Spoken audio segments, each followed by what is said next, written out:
Tervetuloa T70 sekuntia Soul päiväni Voaseonissa ohjelman tähän jaksoon. Elämän kauneimmat ja syvimmät tarinat piilevät usein omien kokemustemme pölyisten kerrosten alla. Tänään kirjailija Rajesh Chandrani Madanlaljain vie meidät tällaiseen menneisyytensä galleriaan.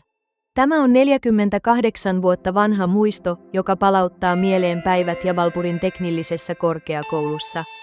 Mutta todellisuudessa tämä on tarina isän hiljaisesta rakkaudesta, ylpeydestä pojastaan ja siitä erikoisesta hetkestä, jossa jäähyväiset ja jälleennäkemisen toivo sykkivät yhdessä. Kuunnellaanpa Rajeshin liikuttava muisto, erikoisuus. Muisto on yli 40 vuotta vanha. Opiskelin Jabalpurin teknillisessä korkeakoulussa. Tuohon aikaan matkustin usein Jabalpurin ja Voaseonin välillä. Valtion liikennelaitoksen hyvä bussi kulki Balaghatista Voaseoniin aamulla kello 5:30. Niinä aamuina, kun minun piti lähteä Voaseonista Jabalpuriin, minun oli herättävä aikaisin. Isovanhempani, isäni ja äitini heräsivät joka tapauksessa aikaisin joka päivä. Kun olin valmis ja lähdin kotoa, isovanhempani ja äitini tulivat ovelle silmät kyynelissä hyvästelemään, mutta isäni seurasi minua koko matkan linja-autoasemalle. Yleensä isäni ja minä kuljimme jalkaisin. Näin tehdessään hän sai myös aamukävelynsä. Kun kävelimme, siivoojat lakaisevat katuja. Voaseoni oli juuri heräämässä eloon. Koska tuohon aikaan oli epätavallisen hiljaista, lintujen laulu, erityisesti varisten ääni, kuului erittäin selvästi. Nyt lintuja ei ole enää niin paljon jäljellä.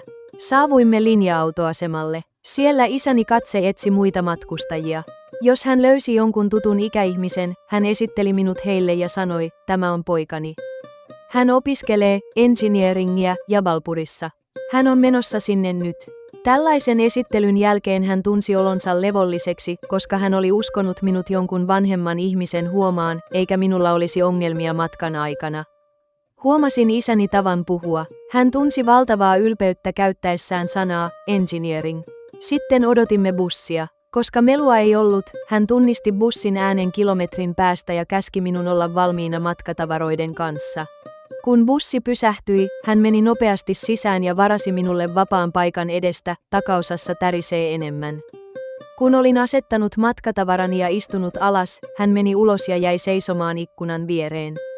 Hän oli tullut saattamaan minut bussiin Jabalpuriin, mutta kun istuin siellä ja bussi oli lähdössä, tunsin kuinka hänen sydämensä heltyi kyyneliin.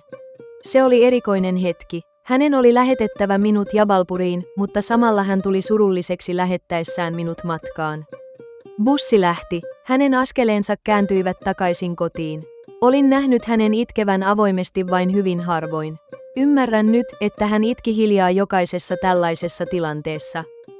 Koko elämämme on täynnä tällaisia erikoisuuksia. Kuuntelit juuri Rajeshin muiston, erikoisuus. Isän hiljainen rakkaus, hänen odotuksensa bussiikkunan luona ja hänen ylpeä engineering-sanansa lausuminen, kaikki tämä muistuttaa meitä vanhempiemme sanattomista uhrauksista. Elämä on todellakin kaunis visuaalinen taideteos tällaisista erikoisuuksista ja hapanimellistä hetkistä. Toivomme, että tämä tarina on koskettanut jotakin kohtaa sydämessäsi. Kiitos, että kuuntelit Atrias Ambitionsia. Pysykää kuulolla kuullaksenne lisää tällaisia kertomattomia tarinoita. Sydämellisin terveisin.